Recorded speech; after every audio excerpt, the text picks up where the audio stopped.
L'aéroport Roissy-Charles de Gaulle fait l'objet en première d'une étude de cas qui est obligatoire en première littéraire et en première ES et qui est optionnelle en première S. Donc c'est une question assez centrale et qui se retrouve finalement à la confluence de plusieurs questions qui sont étudiées en première, l'aménagement du territoire, les espaces productifs français, la place de la France dans la mondialisation, voire Paris-Ville-Monde.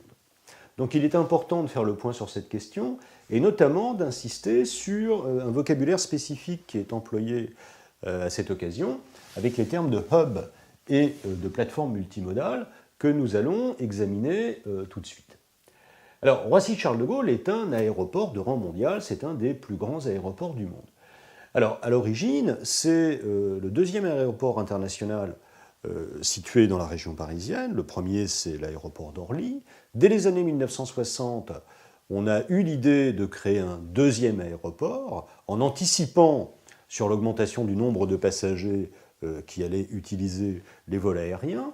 Et l'on a choisi de situer cet aéroport à 25 km au nord de Paris, près de la commune de Roissy en France, en choisissant un territoire qui était faiblement peuplé et surtout dont le terrain plat favorisait évidemment les activités aéroportuaires. C'est donc en 1974 que l'aéroport Roissy-Charles de Gaulle est inauguré. Il a donc aujourd'hui 40 ans d'existence. Alors c'est un des plus grands aéroports du monde, il fait partie des 10 premiers aéroports mondiaux. C'est le deuxième aéroport européen après l'aéroport de Londres, et c'est un aéroport polyvalent. C'est-à-dire que c'est un aéroport, évidemment, qui gère les flux de passagers. 60 millions de passagers par an transitent par cet aéroport, mais il gère également les flux commerciaux, puisque la part de ce qu'on appelle le fret, c'est-à-dire les biens matériels, notamment le courrier, est également gérée par cet aéroport.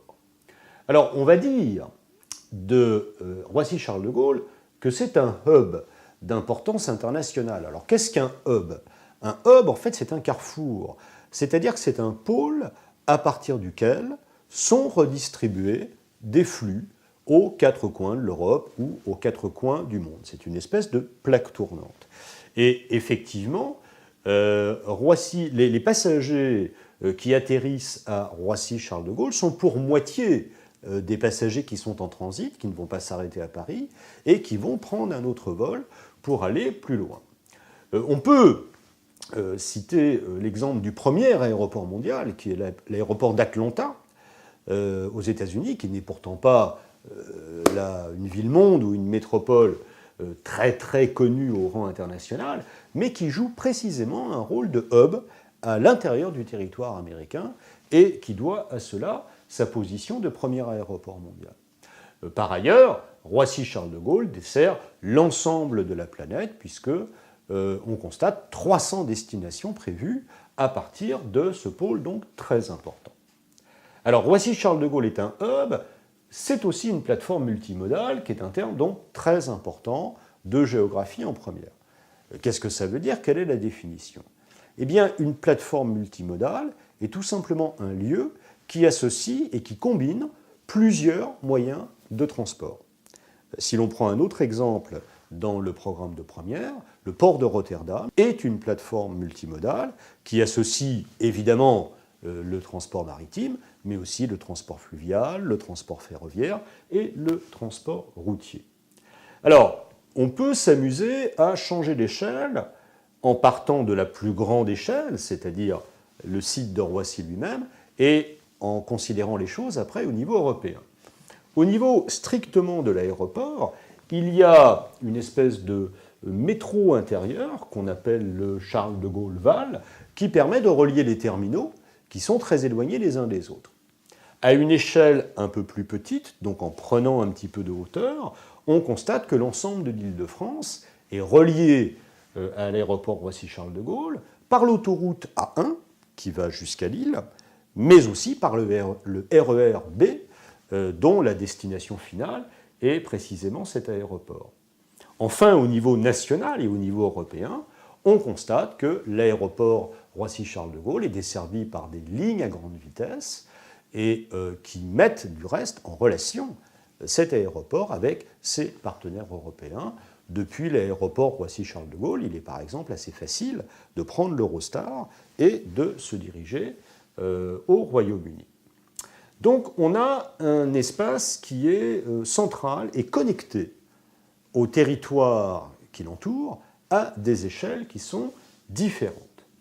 Alors, si on raisonne en termes d'espace productif français dans la mondialisation, Roissy-Charles de Gaulle en est un, puisqu'il y a des impacts économiques, il y a également des impacts environnementaux dus à l'activité de cet aéroport.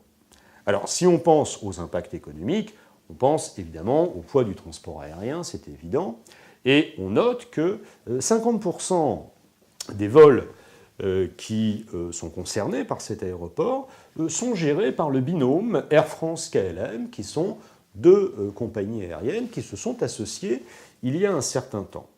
En ce qui concerne le fret, et notamment le transport des colis, le transport du courrier, on peut citer l'entreprise FedEx, bien connue, pour laquelle Roissy-Charles de Gaulle est le principal hub européen.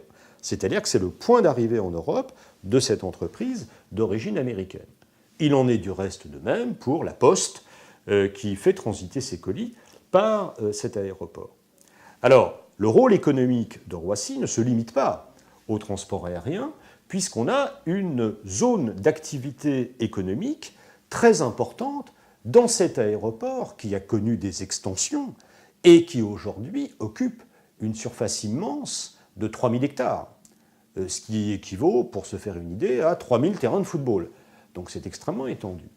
On constate l'existence de 8500 entreprises localisées dans cet espace, soit des entreprises qui sont directement liées à l'activité du transport aérien, soit des entreprises qui sont là à cause de l'accessibilité de Roissy-Charles de Gaulle, ce qui est extrêmement commode. Alors, il y a évidemment tout un ensemble d'activités de services, des hôtels, des centres commerciaux, on peut penser au centre Aéroville qui a été créé récemment et qui apporte des commodités aux passagers qui transitent par Roissy-Charles de Gaulle.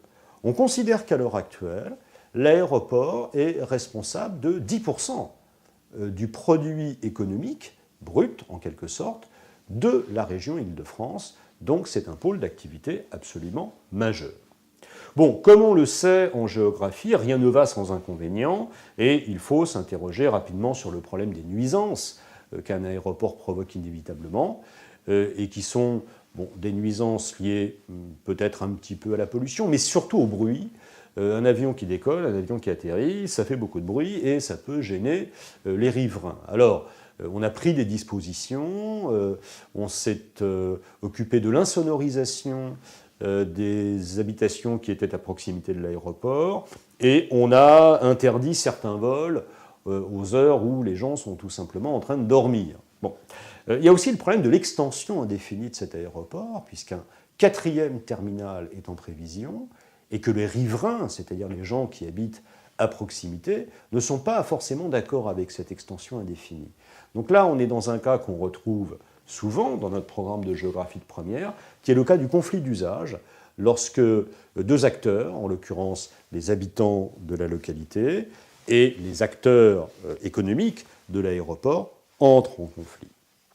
Au final, nous avons donc vu que Roissy-Charles de Gaulle était un pôle extrêmement important du dynamisme français en termes de transport et en termes d'économie.